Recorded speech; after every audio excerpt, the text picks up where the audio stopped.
जी हाँ friends, board परीक्षा 2021 में हिंदी के पेपर के लिए गद्यांश है वो 10 नंबर का लिखने के लिए आता है। तो गद्यांश लिखते समय आपको क्या क्या मिस्टेक्स नहीं करनी है और एक अच्छा गद्यांश लिख करके आप कैसे पूरे नंबर लेकर के आ सकते हो, आज की इस वीडियो में आपको ये बताने वाला हूँ। यानी गद्यांश लिखने का बेस्ट तरीका। सबसे पहले मैं यहाँ पर आपको एक मॉडल पेपर दिखाना चाहूँगा किस तरीके से क्वेश्चन पूछा जाता है बोर्ड परीक्षा में। आपके सामने ये आप देख सकते हो, हिंदी का एक मॉडल पेपर है। इसमें देखिए क्वेश्चन नंबर 3 है। इसमें आपसे एक गद्यांश पूछा जाता है। क्वेश्चन नंबर 3 में बोला गया है, दिए गए गद्यांश पर आधारित निम्नलिखित प्रश्नों के उत्तर दीजिए। यानी 5 × 2 = 10। टोटल 5 क्वेश्चन पूछे जाएंगे, 2-2 नंबर के रहेंगे, 10 नंबर का रहेगा। यहाँ पर ये गद्यांश दिया गया है, यहाँ पर भी दिया गया है। उसके बाद नीचे 5 क्वेश्चन पूछे गए हैं। उसके बाद अथवा में दूसरा गद्यांश यहाँ पर दिया गया है। उसके बाद नीचे इसके 5 क्वेश्चन पूछे गए हैं। यानी आप तो या तो आप इस वाले गद्यांश को सॉल्व कर सकते हो या फिर इस वाले गद्यांश को सॉल्व कर सकते हो। तो यहाँ पर देखिए एक क्वेश्चन में 2 गद्यांश दिए गए हैं, आपको चॉइस दिया गया है। तो ऐसे क्वेश्चन को आप कैसे सॉल्व करोगे, आज की इस वीडियो में यही मैं बताऊंगा। देखिए यहाँ पर क्वेश्चन नंबर 3 था, तो यहाँ पर मैं लिख देता हूं उत्तर नंबर 3। ये मान लीजिए आपकी आंसर कॉपी है, ये पूरा ब्लैक व्हाइट बोर्ड है। इस पे देखिए आप ये वाला गद्यांश था। इस वाले गद्यांश का आपको क्या करना है, सबसे पहला वाला वर्ड लिखना है। यानी दो अक्षर लिख दीजिए।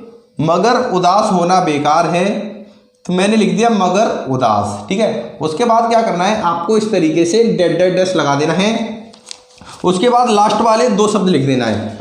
लास्ट में थे 2 शब्द, बुरा होता है, बुरा होता है, मैंने इस तरीके से लिख दिया।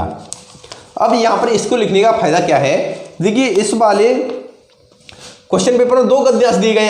अब आप इस तरीके से नहीं लिखोगे तो एग्जामिनर को पता नहीं चल पाएगा कि आपने ये वाला गद्यांश किया है या फिर ये वाला गद्यांश किया है।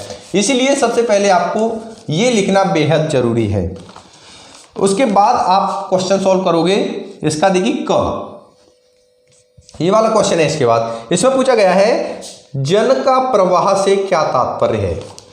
तो अब देखिए किसी भी गद्यांश को सॉल्व करने से पहले उसमें जो गद्यांश जो आपको दिया गया है उसको आपको बेहद यानी सावधानी पूर्वक, थोड़ा 1 मिनट का ज़्यादा समय लगाना है, उसको अच्छे तरीके से पढ़ना है।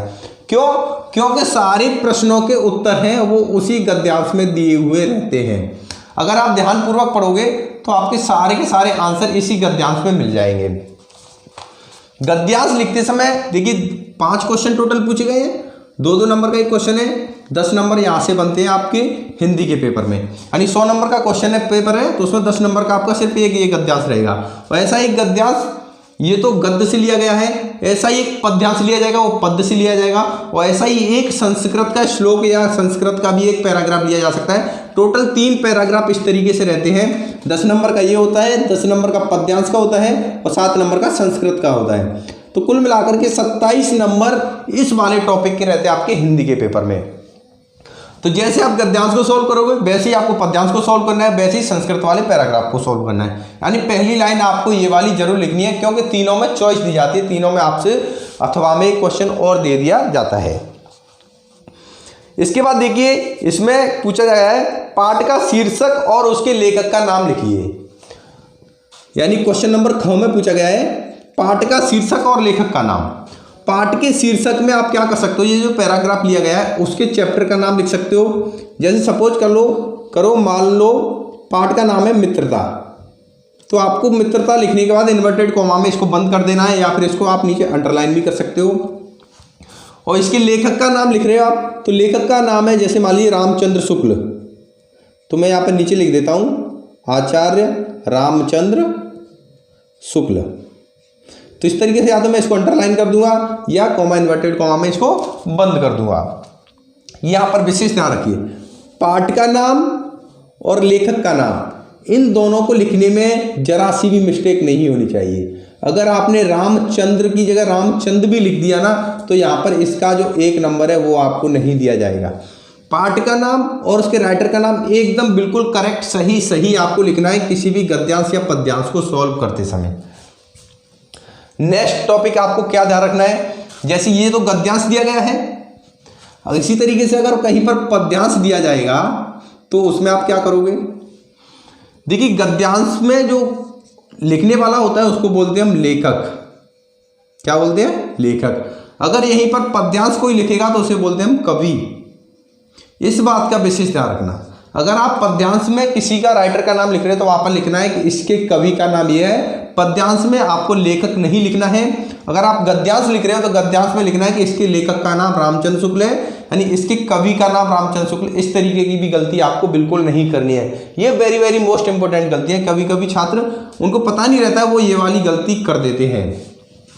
तो पद्यांश में आपको हमेशा कवि लिखना है और गद्यांश में आपको हमेशा क्या लिखना है, लेखक लिखना है। इस बात की विशेष ध्यान रखना, क्योंकि ये छोटी छोटी मिस्टेक है जो आपको गद्यांश या पद्यांश में पूरे नंबर लाने से रोक देती है। उसका देखिए फ्रेंड, इसमें नेक्स्ट क्वेश्चन इस तरीके के रहते हैं, यानी रेखांकित अंशों की व्याख्या कीजिए। आपको जो पैराग्राफ दिया जाता है उसमें जैसे 5 लाइन का पैराग्राफ है, उसमें कुछ एक लाइन इस तरीके से अंडरलाइन कर दी जाती है। तो इसका मतलब हो गया कि ये जो एक लाइन अंडरलाइन की गई ये रेखांकित अंश हो गया, यानी इसको रेखांकित कर दिया, यानी जो अंडरलाइन करके उस लाइन को एक पहचान बना दी। तो इस वाले क्वेश्चन में पूछा है रेखांकित अंश की व्याख्या कीजिए। तो उस वाले जैसे प्रश्न नंबर 3 का ग है, इसमें सिर्फ रेखांकित अंश की व्याख्या करने को पूछा है। तो जिस लाइन को अंडरलाइन किया गया है सिर्फ उसी लाइन की आपको व्याख्या करनी है, 1 या 2 लाइन उसके बारे में लिखनी है। कई छात्र क्या करते हैं, पूरे पैराग्राफ का उसमें व्याख्या कर देते हैं, जो कि आपका टाइम वेस्ट करता है और आपको पूरे पैराग्राफ की जो आपका गद्यांश है उसकी व्याख्या करने की आवश्यकता नहीं है, फिर भी आप कर देते हो। तो इन बातों का विशेष ध्यान रखिए। अगर आप पैराग्राफ को सही से पढ़ते हो तो उसमें ही सारे क्वेश्चंस के आंसर रहते हैं, क्योंकि अलग से एक भी इस पैराग्राफ में जो क्वेश्चन पूछेंगे अलग से एक भी क्वेश्चन नहीं रहेगा, उसी पैराग्राफ से 5 के 5 क्वेश्चन रहते हैं। इसमें नेक्स्ट देखिए पूछा गया है मनोवृत्ति और धावन शब्दों का अर्थ लिखिए। कुछ शब्दों का अर्थ लिखने के लिए पूछा जाएगा, तो इनके बारे में आपको पता होना बेहद जरूरी है, तभी आप 10 नंबर अपने गद्यांश में लेकर के आ सकते हो। फ्रेंड, हिंदी के पेपर में गद्यांश लिखने का ये बेस्ट तरीका है, इससे बेस्ट तरीका मुझे नहीं लगता कोई होगा। यहां पर ये वाली गलतियां मत करना, इस वाली लाइन को जरूर लिख देना। पाठ का नाम, राइटर के नाम लिखते समय कोई गलती नहीं होनी चाहिए। सिर्फ रेखांकित अंश की ही आपको व्याख्या करनी है, पूरे पैराग्राफ की व्याख्या करने की जरूरत नहीं है जब तक उसमें पूछा नहीं गया है। कभी कभी संदर्भ प्रसंग भी लिखने आता है, वो पद्यांश में आता है, तो उसके लिए मैंने बता दिया है पद्यांश में संदर्भ लिखते समय कि यानी प्रस्तुत पद्यांश के कवि का नाम है रामधारी सिंह दिनकर है या जो कुछ भी है वो आपको लिखना है, वहाँ पर लेखक नहीं लिखना है। तो ये छोटी छोटी कुछ मिस्टेक है जिनको सुधार करके आप अपने स्कोर अच्छा कर सकते हो। फ्रेंड, यहाँ पर मैं आपको बताना चाहूँगा, अगर आप गूगल पर सर्च करते हो physicshindy.com, PHYSICSHINDI.com, तो इस वाली वेबसाइट पर आप क्लास 12th के छात्र हो तो पूरा का पूरा स्टडी मटेरियल सब कुछ आपको फ्री में मिल जाएगा। प्रत्येक सब्जेक्ट के नोट्स मिल जाएंगे, इंपॉर्टेंट क्वेश्चन मिल जाएंगे, लास्ट 5 ईयर के क्वेश्चन पेपर भी आपको मिल जाएंगे इस वेबसाइट पर। तो एक बार गूगल पर जरूर सर्च करना physicshindy.com और पूरा स्टडी मटेरियल आप फ्री में डाउनलोड कर सकते हो। एक भी पैसा वेस्ट करने की आपको जरूरत नहीं है। लेकिन फ्रेंड, हमारे चैनल के द्वारा एक सुपर बुक बनाया गया है, अगर आप क्लास 12th के स्टूडेंट हो तो इस सुपर बुक को परचेज करके बहुत अच्छे से अपना रिविजन कर सकते हो।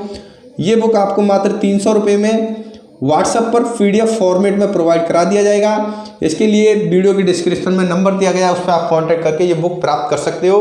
क्लास 12th के स्टूडेंट्स के लिए बहुत फ़ायदेमंद है। अगर अभी तक आपने कुछ भी पढ़ाई स्टार्ट नहीं की है तो आप इस बुक को जरूर परचेज करें, अपनी पढ़ाई को बेहतर करें, बोर्ड परीक्षा में अच्छे मार्क्स लेकर के आएँ। धन्यवाद दोस्तों।